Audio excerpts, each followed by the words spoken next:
It's time for the Hockey Writers Grindline, a weekly show covering everything Detroit Red Wings. Brought to you by our own iconic top line of Wings writers. Sit back and enjoy the grind. Welcome to the Hockey Writers Grindline. I'm Patrick Brown, your host and Verner's fanatic, and we are thrilled to have you on our humble show. For the past 5 years, you've caught our column on the Hockey Writers, and now we're here with you to discuss the latest Red Wings news, rumors, and strategies. We remain a three-man unit yet again while our OG leader Tony Wolak continues his relentless pursuit of becoming Ron Francis's first signing in Seattle. So until he returns, let's go ahead and introduce our crew of experts here tonight with us, starting with Devin Little, my nomination for the TGL Hart Trophy. Devin, how are you? Oh, geez, I'm doing good. I got to say, shout out to Verner's and shout out to Fago. I love that. How you doing, Pat? Good. I could go for a little rock and rye Absolutely, now. Sounds absolutely. good. As you guys will see, we have a very special guest with us tonight, joining us all the way from beautiful Chicago, Illinois, editor of Red Wings blog, Octopus Thrower, Nate Brown. Nate, how are you doing? I'm fantastic. I appreciate the invite. I think that as you guys go down the line and you have far more efficient guests, I will be the lowest the bar can be, and then you just get anybody on there, it's going to clear easily. So, well, we had to start somewhere, right? So, what better way? what better way to start? By the way, before anybody asks, yes, we are brothers, and yes, Nate curses our parents almost every day for giving me the good looks in the family. So, true. Absolutely true. I had to get that out of the way right out of the gate. But in all seriousness, appreciate you taking some time to join us and looking forward to talking some Red Wings hockey. So let's talk some Red Wings hockey, something we've been doing lately, kind of going through one good, one bad for the week. And, well, it was a pretty slow week. The Red Wings played last weekend. They won Thomas Greiss with another shutout. This one, the Red Wings won, and then they dropped to Tampa 2-1, and then haven't played until, spoiler alert, when we're recording, they are currently playing Columbus. So a little bit of time's elapsed, but let's hear one good, one bad from you for the week. Devin, let's start with you. So my one good is actually going to come from the game going on right now. Joe Veleno scored his first goal in the National Hockey League, and that is certainly something to be excited about. And it was a good shot too. It wasn't like a fluky goal or anything. It was a nice little snipe. And then my bad, this nice little gap between games here has made me realize that we've got one more game left on the schedule after tonight. And I am going to miss watching the Red Wings. As much as this season was not as successful as you'd hope, I'm going to miss them. So I'm going to soak up tonight's game and tomorrow's. It felt like an eternity between games when the Red Wings, the season abruptly ended because of COVID in March last year, 2020, until they dropped the puck in January of this year. It just felt like an eternity. So to know we're facing no more Red Wings hockey yet again, another offseason, I agree with you. Nate, let's swing it over to you. One good, one bad.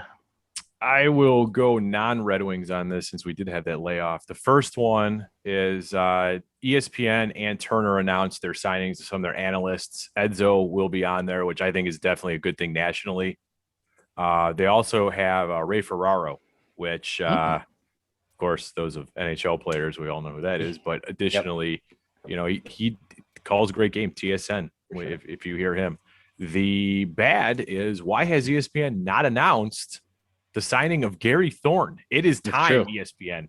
Guys, it's time. Like, you really want to appeal nostalgically to a generation, bring him back. And you know what? I heard that Pat Brown has a great article about that. You may want to read that as well. But it's time to bring Gary Thorne back. And you know what? Maybe for fun, let Doc Emmerich in too. Oh, there we go. Well, hashtag bring back Gary Thorne. I agree with that.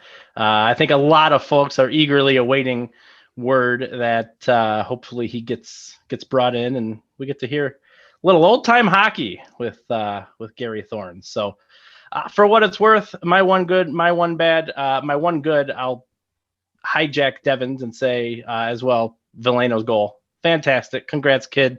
Keep that puck and keep them coming. And my one bad, the obvious story of the week, and I'm going to jump on it, Tom Wilson and the NHL's lack of discipline while handing out plenty of other punishments. And I don't disagree with any of the other punishments that the NHL handed out. Even Buchnevich, let's be honest. You can't cross-check somebody in the nose. You can't do it.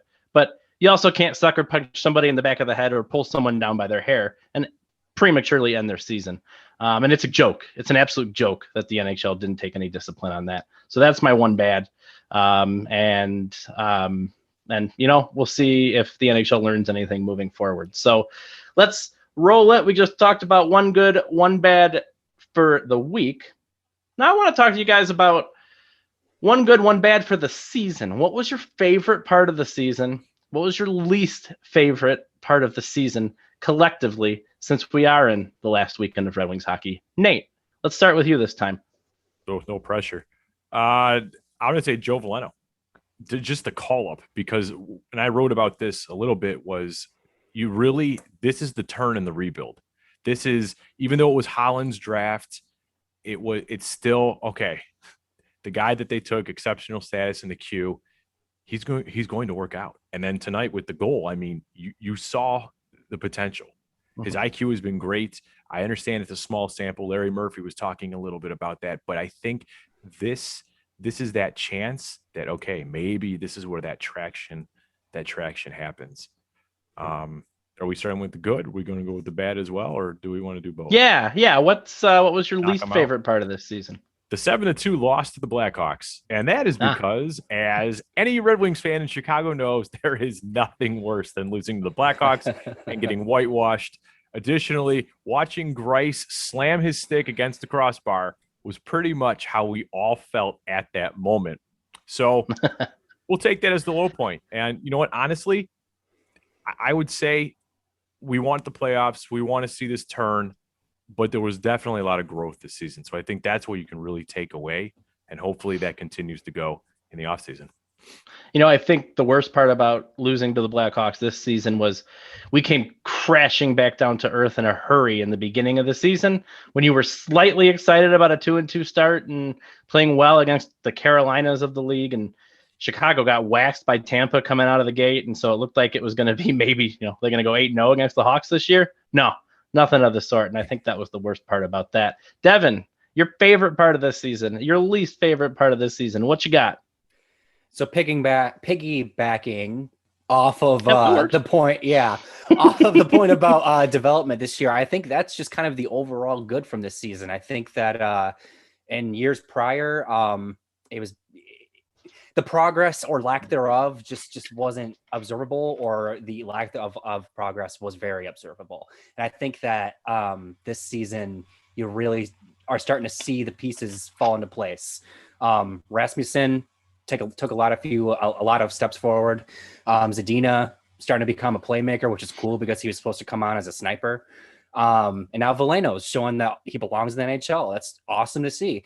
And not to mention, we have this kid named Moritz Seider coming up next season, and I hear he's the real deal too. So just the overall growth from the Red Wings young players, it gives you a lot to be excited about going into next season and beyond.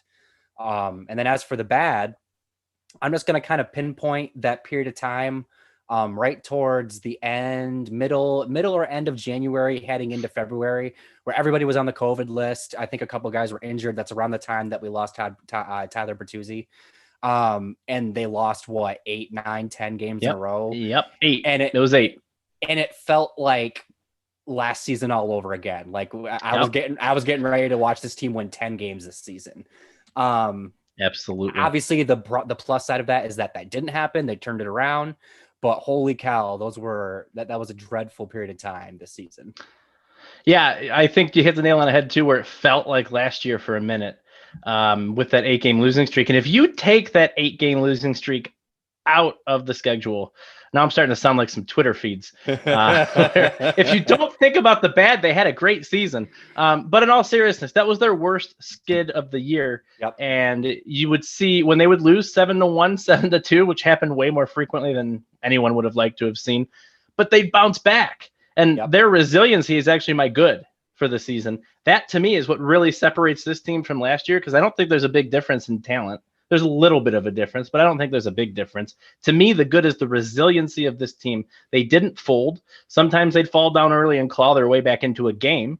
But even if they got waxed the night before, the game before, they usually came back and won. A couple of times they came back and won a few in a row. So you want to be able to build on that. And that's how I think you could take a bad and almost turn it into a good. And then the bad, actually, I was really sad that Bert was out almost the entire season. I would have liked to have seen him play more. I would have liked to have seen him earn a hefty raise this season, but we'll talk about that in a little bit.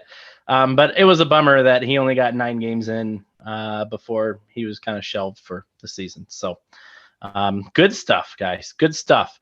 Let's talk about, we've talked about good being player development, the prospect pool, things like that. So I've got a question for both of you. Dennis Cholowski or Gustav Lindstrom?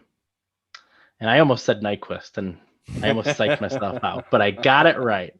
And yes, that's Lindstrom with an N. Cholowski, 23 years old. He's played 102 career NHL games. He has 25 points, is collectively a -48. We love you, Dennis. That's rough. That is rough. Impressed with 16 points in 52 games his first season as well. We talk Lindstrom, 22 years old, so a year younger, only 27 NHL games to his name, 4 points overall in his career. So not exactly even Stevens, but if I made you pick one of them and let go of the other one, which one would you pick and why? Devin, let's start with you. So what I think is fascinating about this topic is that these players, I think, are polar opposites of each other. And it comes down to many different factors. Cholowski's a left-handed defenseman. Lindstrom's a right-hander. I think that Cholowski is more of an offensive guy, whereas Lindstrom's more of a stay-at-home defensive guy. Mm-hmm. I think that Cholowski, he was a first-round pick. I think he has a higher ceiling. And Lindstrom was a second-round pick. I think he's more of a safe. He was more of a safe pick.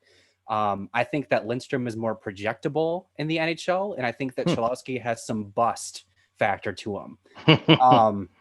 So like I said, it's kind of pick your poison.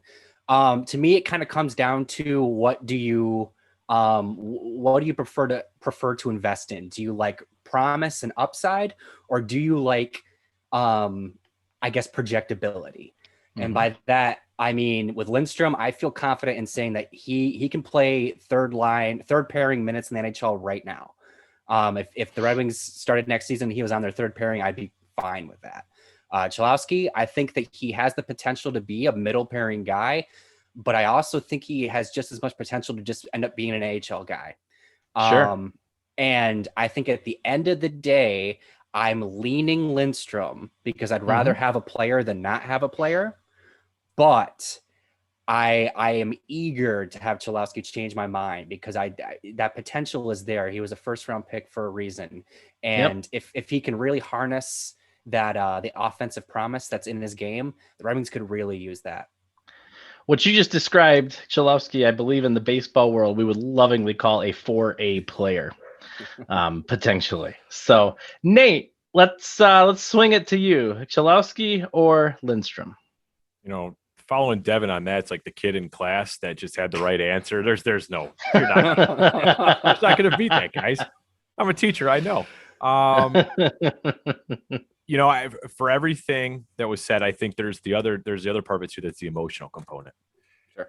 Kenny Holland traded Datsuk's contract. He passed up Chychrun. Yeah. He makes that choice, right? So everybody's just kind of hoping, all right, this is going to work out. It's going to work out. It's going to work out. And I think it was a home run or a strikeout. I think you swung for the fences. And I'll tell you, Cholowski looks very tentative at the NHL level. He was great in Grand Rapids. If you watch film of him, if you watch how he played, I think he even tightened up the defensive aspect of it too, which was a big knock on his game. I think it really boils down to what Devin said. You're kind of just hoping. The whole time you're hoping and hoping and hoping. Come on, we want this to hit. But it's the same thing. He's either going to make it or he will be what we called poor Marcus Timms back in 05. He's going to be that 4A player. You're just hoping he's going to get up there. Oh, Marcus Timms. Lindstrom. Look at the IQ. The play that stands out to me is instead of clearing that puck, he saw Verana coming out of the box and made that pass and hit him tape to tape. And I think he is the safe choice. He is the guy you're like, you know what? He'll stick. But again, if you're going to make that choice, and we're talking training camp, and I think my time's about up on this one, I'm gonna have to say Lindstrom. You have going with Lindstrom. You have a Gustav. It sounds like Lindstrom. I mean, you know why Ken Holland picked them. There you go. You're the best of both worlds, guys. I like it. I would say, for what it's worth, and our time's about up on this subject, so I'll just drop one in really quick. I'd go Cholowski. I like his offensive upside. I like his ability to potentially quarterback the power play. I agree. He's tentative. He's got to work on that. Everybody knows I've gotten pretty high on the 11-7 formation this year. So I think he fits in well there and hasn't been utilized nearly enough there. But that's my opinion. That said, I think you all brought up really good points, and Lindstrom is a solid decision. So let's take a quick timeout. I want to thank you, the viewer, for watching our show. Make sure you give us a like, subscribe to the Hockey Writers channel. There is so much good stuff on here. We've got a bunch of other shows: Blackhawks Banter, Sabres Scoop, Maple Leafs Lounge, our newest show, Chicks and Sticks, and that recently premiered, instantly became one of my favorites. And of course, our OG Hockey Writers live show with Mark Shegg, who consistently has the who's who of the hockey world. My favorite episode had Butchie on it a few months ago, and that was a lot of fun to watch. Follow us on Twitter. Sign up to our new morning newsletter, Morning Skate. Listen to us on Spotify. You can find us on your favorite podcast platform now. So we appreciate you checking our stuff out. Give us that like and our subscribe, and looking forward to hearing your comments. So let's get back to it, guys. Still got a few more things to talk about here. So I mentioned him earlier in the show, Tyler Bertuzzi. He's had a good few years. Expectations were high coming into this season. Yzerman had him on basically a show-me contract since he's still in RFA. And, they went to arbitration, and that's kind of how it ended up. So Bertuzzi did show for 9 games before he got hurt. 7 points in 9 games. Great season for a while. He was leading the team in goals even when he wasn't playing with 5. But he missed the whole year. Back surgery. They do expect him back for training camp. Nate, we're going to start with you. What impact does the season that Bert had or didn't have on his contract and his outlook for next year? Max Boltman of The Athletic wrote about how nobody really knows what Steve Yzerman's going to do except for Steve Yzerman and possibly the little ball of hate, Pat Verbeek. But I would say it'll be either another show-me contract with a slight raise. You can give him length, too. He did with Mantha. And we saw how he did that. I think That's true. I think the real question here is Bert's going to be 27 at this time next year. I think his birthday's in February. Again, how long? And this is what Elliot Friedman was speaking of. Boltman touched on this, or other writers. What is Yzerman's vision? I mean, you don't want to say 27 is too old, but this is a different NHL than even when Yzerman played or when Zetterberg played. I love Bert. I think everyone loves Bert. It's more or less going to be, how is that back? How does he look coming back? Well, that's too many backs in one sentence. But essentially, really, what Bertuzzi is skating with the Red Wings next year? The guy that's scoring 5 and 9? Or is it going to be will there be some after effects? You just don't know. Danny DeKeyser's an example of that. Yep. I think if Yzerman offers Bertuzzi a 4-year contract, he should say no and run as far away as he can, because he's probably going to get dealt. Devin, your thoughts on Bertuzzi's season and what it means for next year? So just to echo what Nate just said, I think Bertuzzi is easily a fan favorite in Detroit, and for good reason. He is a hockey player through and through. He plays a game that's tailor-made for the playoffs. And should he still be with the Red Wings when they're finally playing playoff hockey, they will be very happy to have a guy like him around. That being said, my bold prediction for Tyler Bertuzzi is that he will not be a Red Wing by the time the next trade deadline rolls around. I do think they'll get a deal done. I mean, I think they have to. Maybe it's a year, maybe it's 2. I don't see them going more than 2, just because of the fact that he missed all season. And like Nate said, it's probably for a slight raise. I can't see it fluctuating too much based off of this season. Just in general, I am very interested to see what happens with this player next season, because he could have played a very big role for this team this season. They've definitely missed him at times, especially during that losing streak we talked about earlier. Or I think he was with the team during that. Now I'm thinking about it. Anyways, at parts this season, we could have used Tyler Bertuzzi. But for game 10 beyond. Exactly. And like I said, he plays a game that's made for the playoffs. I think that there will be a team that rolls around and offers a pretty good package for him that will be making the playoffs. And I think that he showed with the Mantha deal. If he can get the right package, it doesn't matter what your name is. It doesn't matter how long you've been with this team. He'll make the deal because it makes the Red Wings better tomorrow. And that's kind of what I'm banking on when it comes to Tyler Bertuzzi. And spoiler alert, Yzerman's contracts, I'm saying, if he gives him a long-term contract, there may be something more to that, because you got to wonder, playing only 9 games, he played well, but how do you get a raise after not playing for a whole season? So it'll be interesting to see. I don't know which way it's going to play out either. I think, Yzerman's the ultimate wild card, and you love it. He pulled the trigger on a deal with Verana that I don't think Kenny Holland would have done. And it seems to be, while mutually beneficial for both teams, it's early, but it's starting to look like the Wings may have come out on top on that one. So we'll see how it develops in seasons to come. But keeping in mind, Bertuzzi was not the only injury this year. Far from it. In fact, our poor Red Wings were pretty beat up. We lost Bobby Ryan, Robbie Fabry, and of course, our captain, Dylan Larkin, first-year captain. Off a play pretty cheap by Jamie Benn taking a face-off. Anybody who has a chance to see the replay, right after a draw, Ben kind of, I don't know what you want to call it, cross-checks him in the neck and just in the upper area. You saw Larkin go down. I believe he finished the game, but that was the end of it.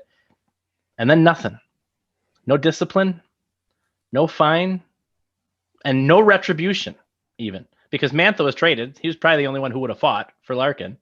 And no retribution. And then what happens? Jamie Benn turns around and scores the overtime winner the very next game. So let's talk about hockey policing itself. We saw it with the Rangers and the Capitals just a few nights ago. And Wilson left the game. He wasn't around had that game gone to overtime to score the game winner. Devin, I want to start with you. Did the Red Wings miss an opportunity to send a message, or should someone have sent a message, since the league didn't, to Jamie Benn? So it's a slippery slope. Sure. Like you mentioned earlier, with the Washington New York game last night, you knew it was coming. Obviously, everyone in their right mind knew something like that was coming. But then, especially when a couple of third lines go out to start the game. Exactly. But certain situations, like but you never should not have checked Mantha in the face. That's not how you do it. You're doing it wrong. Exactly. And that's not the kind of stuff that you want to see. As much as someone who follows the Red Wings, I'm angry at Jamie Benn. I'm not saying someone should have checked him in the face. But I do think that he should have been made to answer for what he did. I don't care what it is.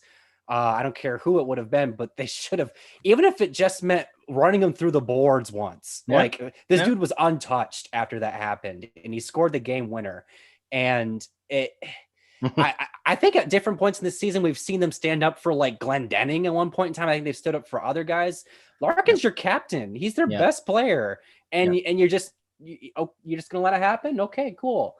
To your point, Mantha wasn't on the team anymore. He's been known to throw him. Giovanni Smith wasn't in the lineup that night or both nights. He would have probably answered the bell. At some point, Once this team is trying to make runs in the playoffs, they're going to need that element of physicality. Every team needs it. And I think the sooner you get those guys and get them in place, the better off you'll be. I don't like thinking of the Red Wings as a soft team. I mean, we're talking about a team that had the grind line back in the day. Yeah, plug in the show. And I don't like that the captain got sent out for the season and the dude didn't have to pay for it. That's not what the Red Wings from 20 years ago would have done. Yeah, I said, it's a slippery slope. You got to play within the rules, but I would have liked to have seen something. I agree. It's a slippery slope. I agree. I actually think you can err outside of the rules a little bit when going for retribution. You can't go over the top. But then again, we might be a little bit biased because, again, what's the name of this blog and what happened on March 26, 1997? Which, by the way, people comparing it to that, Claude Lemieux got suspended for 2 finals games. He got suspended, and Fight Night at the Joe still happened on March 26th. So interesting. Nate, your thoughts on should the Red Wings have taken action on Dylan Larkin's behalf? Well, he hit him pretty hard there, Pat. So, I think somewhere Henrik Zetterberg's cracked helmet was also a little upset. Go back. One of Nashville.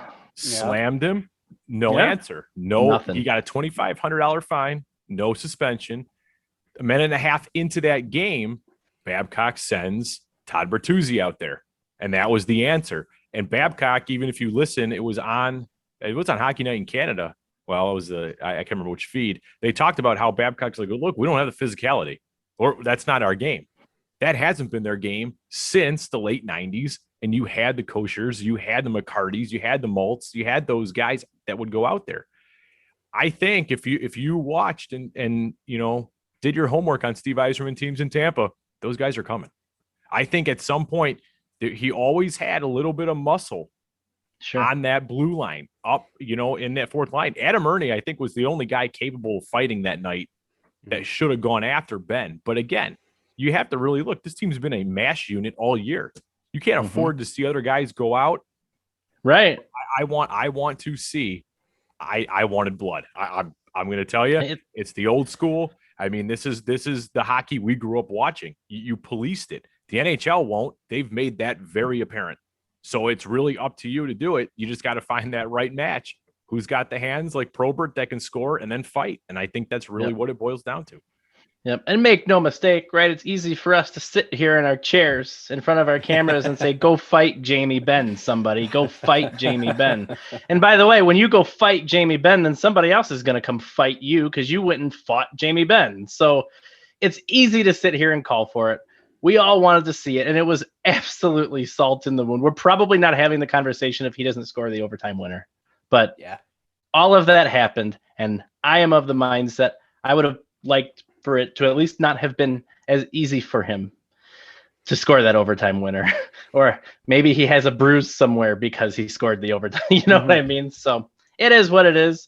Doesn't mean a lick of a difference in this season, but I think everybody would like to see a team next year that maybe stands up for itself a little bit more. And the everybody, each other on this team. So let's end on a bit of a different note, because as we've been kind of talking about all season, the season's quickly wrapping up for the Red Wings. It's been 5 years since we've seen the team in the playoffs. It feels like an eternity. There used to be time for 5 years didn't go by, then they didn't win a cup. And now they're not even in the playoffs. So let's talk about your favorite NHL playoff memory as we're heading into the Stanley Cup playoffs for the 2020-2021 season. Doesn't have to be a Red Wings memory. If it is, bonus. But Devin, let's start with you. I'm curious your favorite NHL playoffs memory. So I'll start Red Wings centered because here we are on a Red Wings show. I talked before about how Zetterberg was my favorite player growing up. Game, I forget which game it was, but the Cup final against Pittsburgh where he and Malkin went at it, that neither player does that even past that incident really fought. So to see them, that was playoffs like that. That's how you know you're in a playoff atmosphere when players like that are going at it. And then I want to say it was 2014, the final between New York and LA. I just loved that final. I remember I was in college and I remember just seeing them. I'm pretty sure LA won that series in 5 or 6 games, and it was pretty one-sided, all things considered. But they just played really high level hockey in that series. I remember watching that and being like, these are the best 2 teams. And this is a great series. It had physicality. It had great goaltending, Lundqvist versus Quick. And it had plenty of skill on both sides. And it was Los Angeles versus New York. I mean, come on. Yep. That's about as good as it gets when it comes to markets. So Absolutely. those are my 2 favorite playoff memories. I can't wait to have more in the future. That must feel like centuries ago for New York fans right now. Yeah. So rough. Nate, your all-time favorite NHL playoffs memory? There were many. There have been many. I happened to be live at Game 2 of the 1998 Stanley Cup Final. The Red Wings came back from not 1 but 2 How did I goal know? deficits. How did I know Yeah. you were going to say that? I saw the Easter egg in there. There's How did many I know? games. I caught a puck at a game we were at, but you can't beat. It was For the those once at in a home, this lifetime. is the official locker That's- room hat from '98. That is the fact that you still have the tag on that is even more impressive. It was pretty remarkable, and I will tell you that when Esa Tikkanen missed that net, it went from everyone holding their breath to this is it, and he just went wide, and it sounded like the place scored a goal. And of course, a Brown would score the tying goal, and then of course, Drapes. I would say probably non-Red Wings. Man, that's tough. I would say probably when Rod Brindamore won the cup. When he won it with Carolina in 2006 and he lifted that cup. I mean, that was a guy who'd gone through his fair share, especially like we saw him in Philadelphia.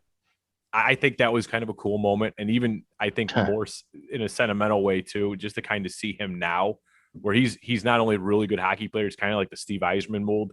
He's good in management too. I mean, sure, it's on the bench, but what a job he's done.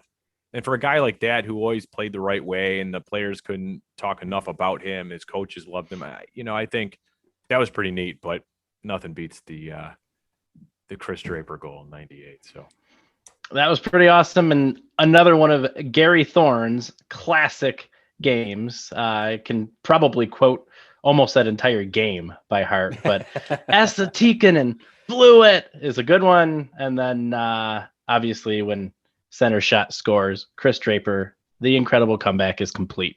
Not even going to try to imitate Gary because Gary, we're not worthy. Get back in the booth, call up ESPN. I'll call him for you. You should do a 30-minute episode with Gary Thorne. That would be phenomenal. That'd be great. That'd be great. Gary, if you're watching, we'd love to have you on. We just watched Pat Fangirl for like 20 minutes. What can I say? Gary Thorne. He's my favorite announcer. I wrote an article about you. It's true. It's true. It happened. And it's a darn good article. You should check it out. So game 2 of '98 is a great one. I think I watched more behind the Washington bench, Nate, to see if I could see you than I did watch the actual game. But that was a good one. I think, oddly enough, my all-time favorite Red Wings memory doesn't even involve them winning the Stanley Cup. It does involve them sending the Blackhawks home in 5 games in 2009 with none other than Darren Helm with that game winner. And I was lucky enough actually to be at home with Nate. We were able to watch that one together, which was really cool. And really funny anecdote. I'll make it 30 seconds, I promise. My parents were actually, our parents were watching the game upstairs. Their feed, for whatever reason, was slightly ahead of what we were watching downstairs. So yeah, HD was still fairly new then, wasn't it? Yep. And so as the story goes, my parents knew they scored, and I guess my dad just said, "Wait for it." And then, of course, on the downstairs feed, the Darren Helm buried that puck. The Wings went on to get hosed in the Stanley Cup Finals against the Penguins, of which Chris Osgood would have won the Conn Smythe Trophy. Yep. But none of that matters because what happened. Regardless, That's my favorite NHL playoffs memory. Always feels good to send them home. We could talk about 95 too. Apparently it's bad if you beat the Blackhawks in the conference finals, because the Stanley Cup finals don't end up very good. So in any case, what a great show. Really appreciate you guys jumping on. Nate, I'd have to liken you potentially to maybe Chris Chelios and how he would fit in with the grind line in 99. Once I kind of went back and forth, but I went back and forth between Wendell Clark and Chelios, but Chelios had some staying power with the Wings. So I would say I kind of liken you to Chelios. We'd love to have you back anytime. Was great having you on the show. And thank you for watching. Make sure you like, you comment, you subscribe. Check us out on Twitter, everywhere else on the internet. We're everywhere. You can't get rid of us. So really appreciate you taking time out of the busy schedules. Hope to see you guys again real soon. Have a great rest of your day. Thanks for joining us.